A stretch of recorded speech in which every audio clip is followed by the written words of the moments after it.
Hi, hello. This is Adana Makes a Mess, and I'm Adana.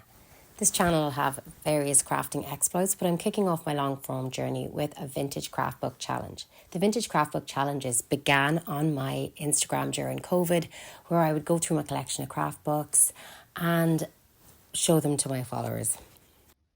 I love vintage craft books. I love their kitschness.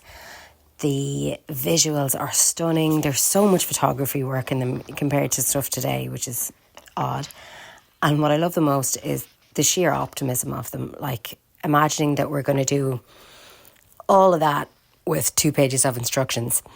I just think it's amazing. There's also a certain aspect of debunking as well with this. I kind of wanted to see, are all of these things actually possible given the instructions that are here, the 2 pages on how to make a doll and all its clothes and etc, etc.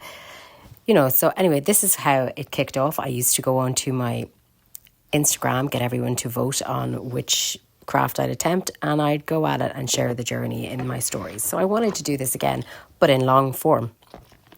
So I decided to bring it onto YouTube. For my first long form video, I do have some shorts, and I even have a short that shows some of my past vintage craft book challenges if you want to go check that out.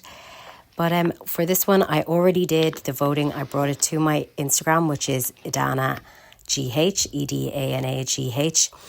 And I had them vote on what type of craft I do and then which one of those ones I would attempt. And we got that far. We selected the craft, and I'll let you watch all that from here.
So, my first vintage craft book challenge video complete. I love the tile. I think it's a fantastic outcome for something that was relatively low budget and very accessible. Like, you could have done this with just a block of clay and various little instruments from home. Like, you didn't need any specialist tools, even like the varnish, like that it suggests matte varnish, but you don't really need that unless you're in particularly challenging climate or something. But I'll definitely display this. I'll hang it on my wall, and I've actually already been asked by visitors to the house if it was an antique and where I got it, so it looks the part. So what about the instructions?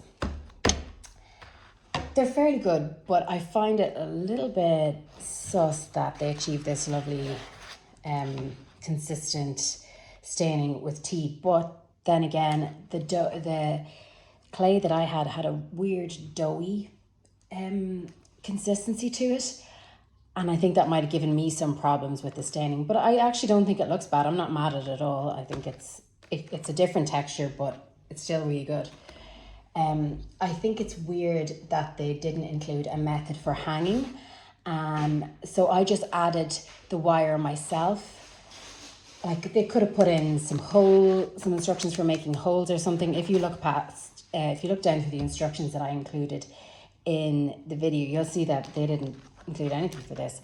While it was still drying, I just sort of smushed some clay over some hanging wire in the back, because I have a cluttered house. There's stuff on every surface. I'm not going to be just leaving it leaning, if maybe that's what they intended us to do, but I want stuff on my walls, and there's quite enough on all my surfaces as it is.